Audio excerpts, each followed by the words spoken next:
네, 3.1혁명 이후로 1920년대 해외 독립운동 두 가지죠. 만주 무장투쟁 그리고 임시정부 활동, 이 두 가지가 있었는데요.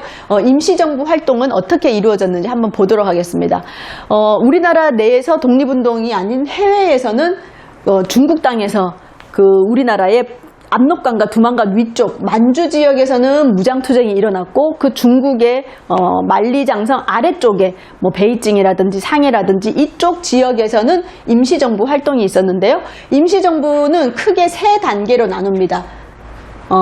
첫 번째 상해 시기, 1919년 4월 10일에 임시정부가 상해에서 만들어졌을 때 그 상해 시기, 그리고 1932년 윤봉길 의거가 있은 이후로 이제 도피 생활을 하게 되죠. 그러면서 8년간의 장정 시기, 그리고 마지막에 충칭에 안착을 해가지고 해방까지의 충칭 시기, 이 세 시기로 나누게 되는데요.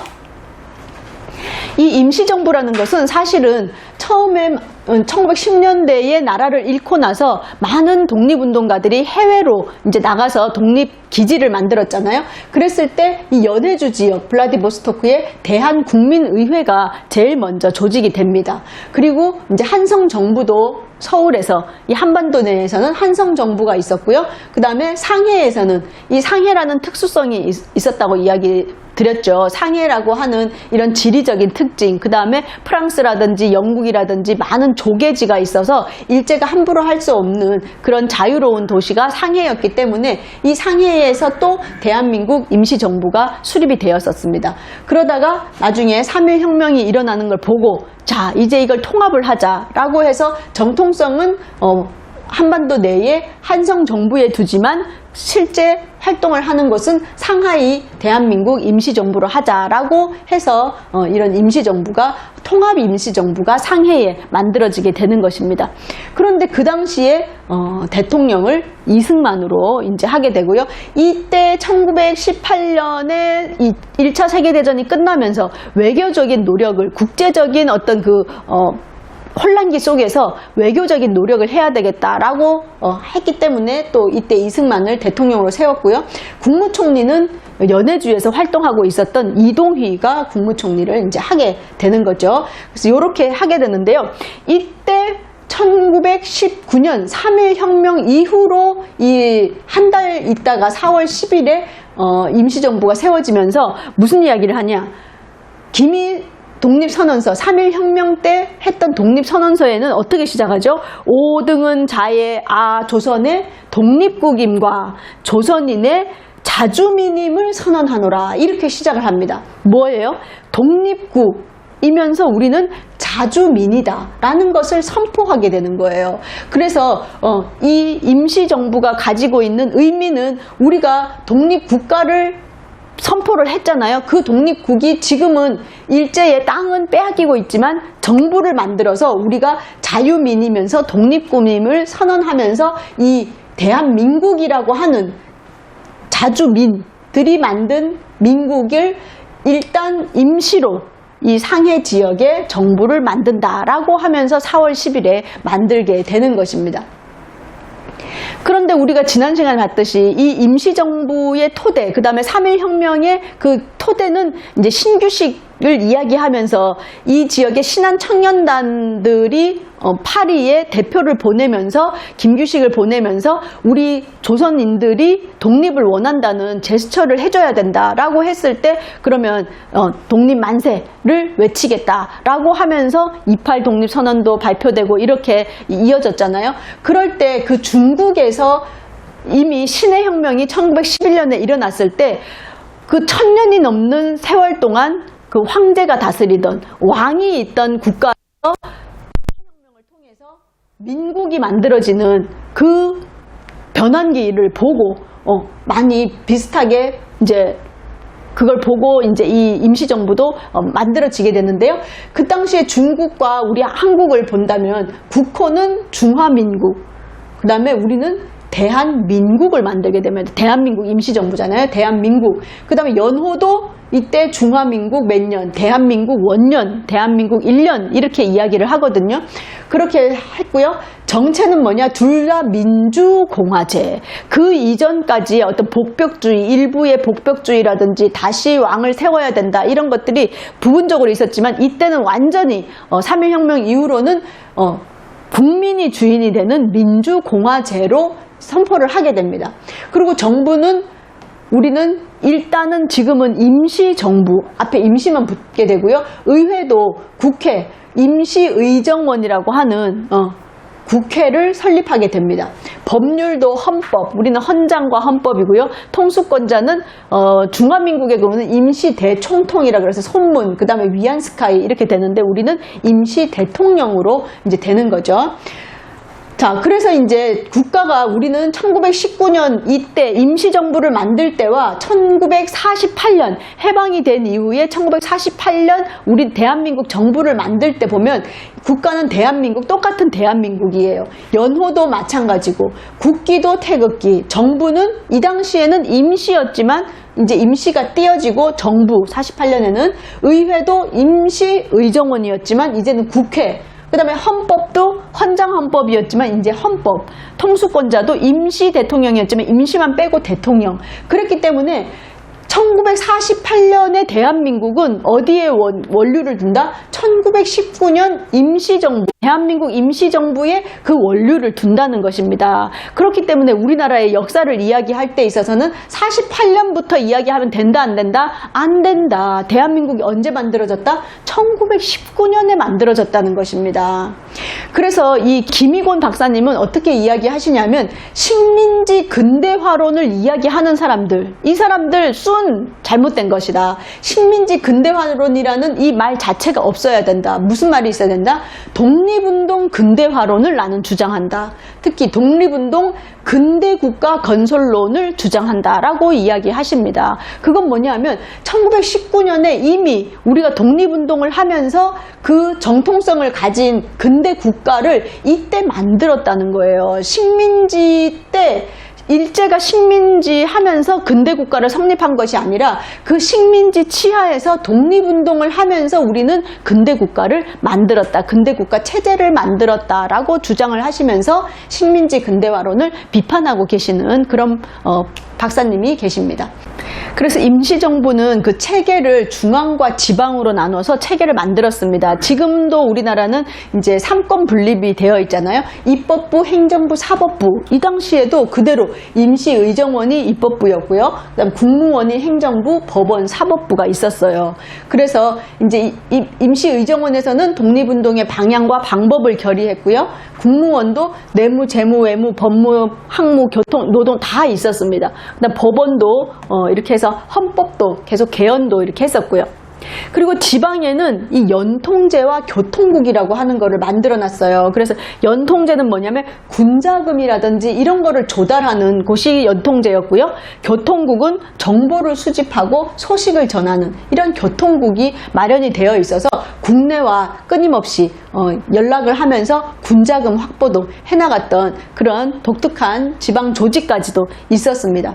그래서 이때 복벽주의를 완전히 극복하고 민주공화제를 표방하고 그에 따라서 이렇게 정부가 운영이 되었다는 것을 알 수가 있습니다.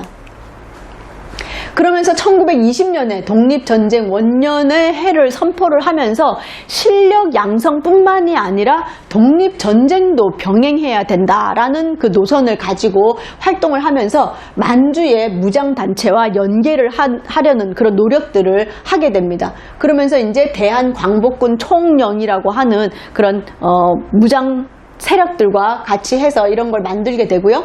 또 캘리포니아, 미국의 캘리포니아에 비행사 양성소를 설치하기도 했었어요. 그래서 이승만이라든지 안창호, 그 다음에 노백린, 그 다음에 김종림이라고 하는 이 사람이 많은 자금을 대가지고 이걸 만들었는데 사실은 만들고 얼마 안 있어서 자금의 부족으로 인해서 끝까지 양성소가 이어지지는 못했지만 이러한 활동들을 했었다는 것을 알 수가 있습니다. 그런데 이제 1922년도에 태평양 회의가 열리게 되었어요. 즉 미국하고 일본이 이 당시엔 좀 사이가 안 좋아서 우리는 어떤 생각을 했냐. 미국하고 일본이 사이가 안 좋으니까 미국에게 외교를 해가지고 일본 세력을 좀 약화시키는 그런 일들을 벌여야 되겠다라고 해서 여기에 많은 기대를 걸고 이승만이 내가 여기에 가서 활동을 하겠다라고 해서 프레지던트 이렇게 명함 가지고 이제 참석하겠다라고 했는데 사실은 이 태평양 회의가 우리의 생각과는 달리 미국이 오히려 일본하고 더 협의를 해가지고 일본 세력을 오히려 강화시켜주는 그런 일이 일어나게 된 거예요. 그러면서 이러한 외교적인 노력들이 실패를 하게 됩니다. 그러면서 많은 이때 임시정부에서 그래도 이승만에게 기대를 걸었던 그 일말의 기대들도 없어지고 그러면서 이승만 불신임을 결의를 하게 되고 내각이 총사퇴를 하게 됩니다. 그래서 당시 사실은 처음에 임시정부가 처음에 세워졌을 때 이 임시정부를 탈퇴했던 그 세력들, 예를 들어 단재 신채호 선생이라든지 이런 분들, 이회영 이런 분들이 왜 떠나갔느냐, 모여가지고 얘기를 하는데 이완용은 있는 나라를 팔아먹었지만 이승만은 없는 나라, 아직 우리가 독립하지 않았는데 나중에 미국에다가 위임 통치를 건의를 해야 된다라고 이야기하는 위임 통치론을 들고 나왔던 이승만과는 절대 같이 활동할 수 없다라고 해서 많은 사람들이 떠나가게 되거든요. 그런데 이 태평양 회의에 걸었던 기대마저 무산이 되면서 이제 아주 어려움에 빠지게 됩니다. 그러면서 이 상해에 있으면서 중국의 혁명에 많은 기대를 걸었었는데 이때 중국 혁명도 위기에 처하게 되면서 임시정부를 이렇게 도와줬던 임시정부와 같이 협력을 했던 순원이 퇴각을 하게 되면서 아주 어려움에 봉착하게 되는 거죠. 그러면서 또한 일제도 이때 많은 탄압을 하면서 아까 앞에서 봤던 연통국이라든지 이런 교통국 이런 그 조직을 와해시키는 그런 탄압에 들어가게 됩니다. 그러면서 군자금도 점점 줄어들게 되고 많은 사람들이 탄압을 받게 되는 거죠. 그러다 보니 1923년에 국민대표회의를 열어가지고 그 당시에 창조파, 아예 임시정부를 새롭게 다 만들어야 된다라고 주장하는 창조파와 아니다, 조직을 놔두고 이렇게 일부만 조금 변형을 하자라고 하는 개조파가 서로 대립을 하게 되는 거죠. 그러면서 이런 통합을 이야기하려고 했으나 결국은 통합이 이루어지지 않으면서 임시정부는 1923년부터 거의 활동이 없어지는 그런 상황으로 이어지게 되는 것입니다. 그래서 임시정부는 1923년부터 거의 이제 군자금도 떨어지고 이렇게 되면서 지원 세력도 없어지면서 아주 어려움에서 거의 연명하는 수준으로 가게 되다가 나중에 1932년에 새로운 전기를 맞이하게 되는 거죠. 그래서 그 어려운 속에서도 다들 떠나고 이 임시정부를 끝까지 지켰던 사람이 바로 이동영 선생, 그 다음에 이시영 선생이 되겠습니다. 이시영 선생은 이제 이회영 형제의 일가 중에 한 명으로 나중에 해방이 되었을 때 이회영 형제, 6형제가 다 돌아가시게 되는데 이시영 선생만 남게 되어서 우리나라로 돌아오시고 이후에 초대 부통령이 되었다가 이승만과 그 입장 차이로 인해서 부통령을 사직하고 교육 활동만 이제 하시게 되는 분이시죠. 그리고 이동영 선생은 김구 선생을 끝까지 이동영 선생은 집안도 좋고 많이 배운 분이었어요. 그렇지만 김구 선생님은 그렇지 못했지만 이동영 선생의 뒷받침이 있었기 때문에 김구 선생님이 그래서 이동영 선생님이 서거하셨을 때 나는 이동영 선생이 없었으면 이 김구와 임시정부는 있지 못했을 것이다 라는 이야기를 할 정도로 이동영 선생이 끝까지 지지를 해줬고 임시정부를 지켰던 인물이 되겠습니다. 그리고 또 임시정부에선 빼놓을 수 없는 사람이 도산 안창호 선생이 되겠죠. 이 도산 안창호 선생은 임시정부의 재정을 많이 후원해줬던 그런 사람입니다. 특히 미국에 있는 그 교민들의 돈을 많이 모아가지고 이 임시정부에 보내주게 돼요. 그런 활동도 하셨고요. 또 이제 유일당 운동이라든지 좌우 합작 운동에 앞에 이동연 선생이라든지 함께 이 도산 안창호 선생이 활동을 하셨고요. 결정적으로 한인 한인 애국단이 1932년에 거사를 일으켰을 때 그 거사 자금이 없었을 때 이분이 많은 활동을 하셔가지고 미국이라든지 멕시코라든지 쿠바라든지 이런 데서 자금을 모아서 보내주게 되는 거죠. 자, 이 도산 안창호 선생의 사진을 제가 왜 이 사진을 골랐냐 하면 이렇게 예전에는 이런 모습이었는데 감옥에 한 번씩 서대문 형무소에 들어갔다 나오실 때마다 이렇게 변하는 모습입니다. 그러니까 우리가 한 번 그냥 옥고를 치르셨다 이런 이야기 하잖아요. 그 옥고를 치르시는 게 그냥 한 문장으로 옥고를 치르셨다가 아니라 이렇게 어려운 과정을 거치시면서 같은 도산 안창호 선생인데 몇 년 사이에 이렇게 병든 모습으로 그래서 결국 수양 1932년 윤봉길 의거에 의해서 피체되셔가지고 또 순환을 받으시고 나중에 수양동우회 사건으로 또 감옥에서 옥고를 치르시다가 결국엔 병을 얻으셔서 돌아가시게 되는 거죠. 그래서 이렇게 독립운동가들이 얼마나 그런 어려운 순환의 세월이 있었는지를 우리가 기억을 해야 되겠습니다. 네. 이제 이렇게 임시정부가 1923년 이후로 다들 뿔뿔이 흩어지고 이제 자금도 없어지고 어려움 속에 있다가 1932년에 새로운 돌파구를 마련해야 되겠다라고 해서 의열투쟁으로 가야 되겠다라고 김구 선생이 생각을 하게 됩니다.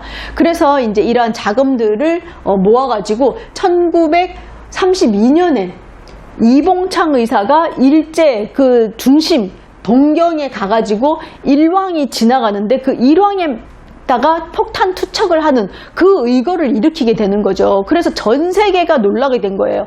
아니 어떻게 일본의 그 도시에 와서 일왕을 그 상징적인 인물을 저격할 그 폭사를 시킬 생각을 했을까? 물론 이제 실패로 되었지만 어쨌든 이 이봉창 의사의 의거를 보고 깜짝 놀라게 됩니다. 그러면서 그 뒤를 이어서 만철 총재를 저격하려고 하는 그런 일들이 있었는데 다 미수에 그치고 말죠. 그러다가 결국 1932년 4월 29일 상해에 일본이 진주해가지고 승리했던 그 기념식 동시에 일왕의 생일을 축하를 하는 것을 세상에 이 중국 땅 상해에서 하는 것입니다. 그러니까 중국 사람들로서는 너무 자존심 상하는 일이죠. 이러한 때에 누가 폭탄을 던져? 조선 청년 윤봉길 의사가 폭탄을 던져서 이때 성공을 거두죠. 이 거사를 성공을 하면서 일본군 사령이라든지 주중공사 등이 폭사를 당하게 되는 어마어마한 의거를 행하게 됩니다.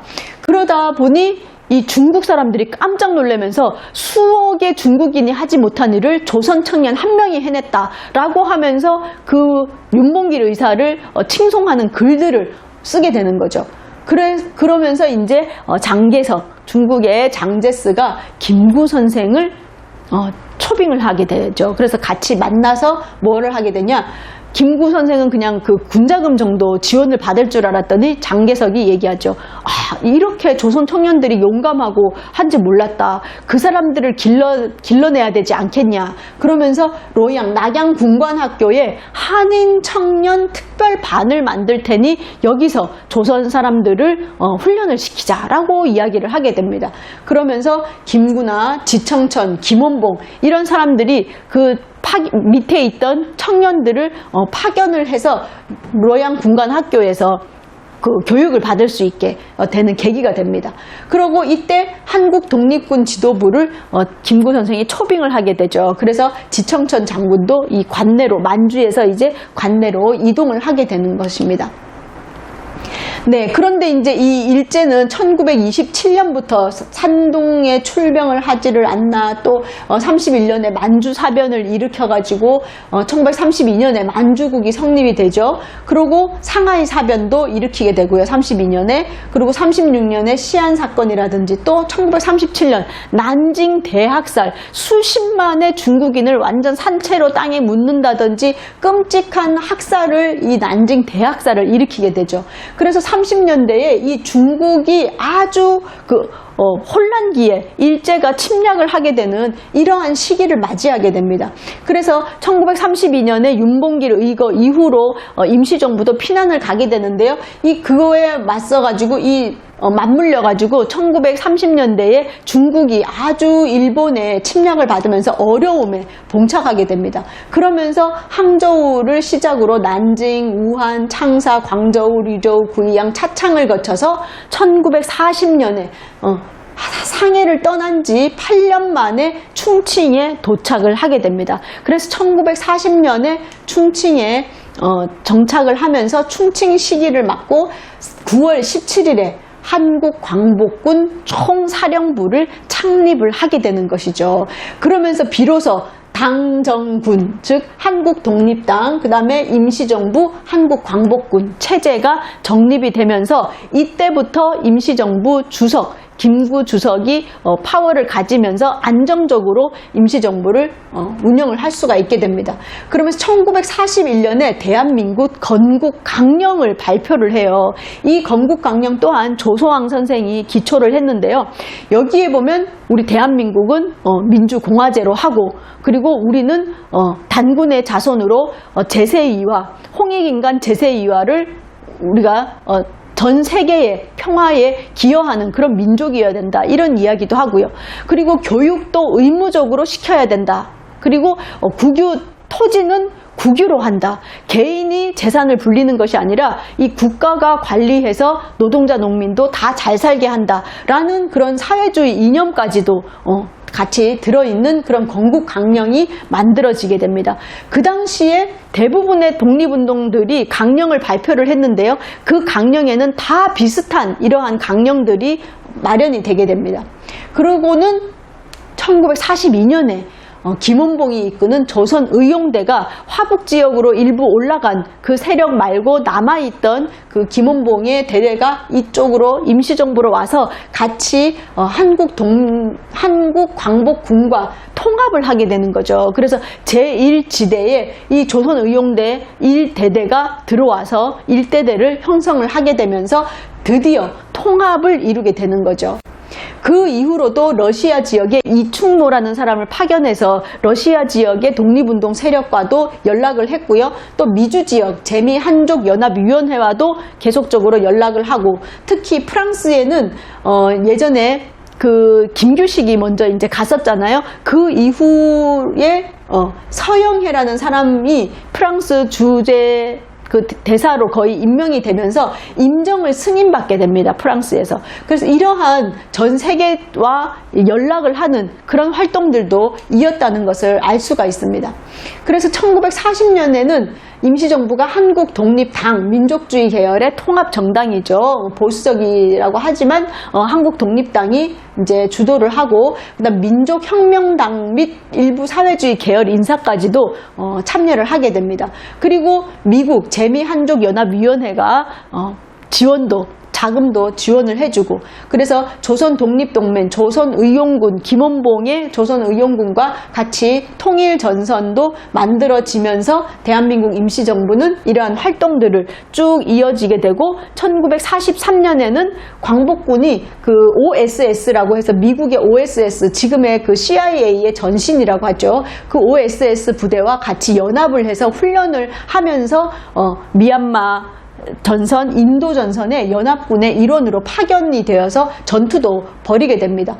그러다가 1945년 8월 20일 국내 진공작전을 계획을 하고 준비를 딱 하고 있었는데, 1945년 8월 15일, 5일 전에 일제가 항복을 선언하게 되면서 우리의 국내 진공작전 계획을 실행에 옮길 수 없었던 그런 안타까움이 있지만 어쨌든 해방을 맞이하게 되는 것입니다. 이렇게 임시정부의 활동들을 본다면 해방 때까지 지속적으로 어떤 임시정부의 정부라든지 그 다음에 또 정당이라든지 또 군사적인 이런 노력들을 해왔고, 많은 독립운동가들이 계속적인 35년 동안 끊이지 않는 독립운동을 이어왔기 때문에 우리가 해방이 되었을 때 우리가 연합군의 승리로 인해서 그냥 거저먹기식으로 독립이 된 것이 아니라 우리의 독립운동의 역사가 꾸준히 있었다는 것을 알 수 있고, 또 이 임시정부가 그래서 우리가 정통성을 가지는 것이 독립운동 세력들이 정부를 계속적으로 이어왔었고 끊임없는 일본의 저항을 해왔다는 것이 우리 정부의 정통성을 가질 수 있는 것이라고 하겠습니다. 이렇게 많은 방해와 또 국제적인 어려움 속에서도 독립운동을 이어왔던 이 독립운동가들을 우리가 꼭 기억을 하면서 앞으로도 우리 나라를 더 발전시키는 그런 국민들이 되어야 되겠다라는 생각을 하게 됩니다. 이상으로 임시정부와 또 구국의 독립운동에 대해서 알아보았습니다. 이상으로 마치도록 하겠습니다. 감사합니다.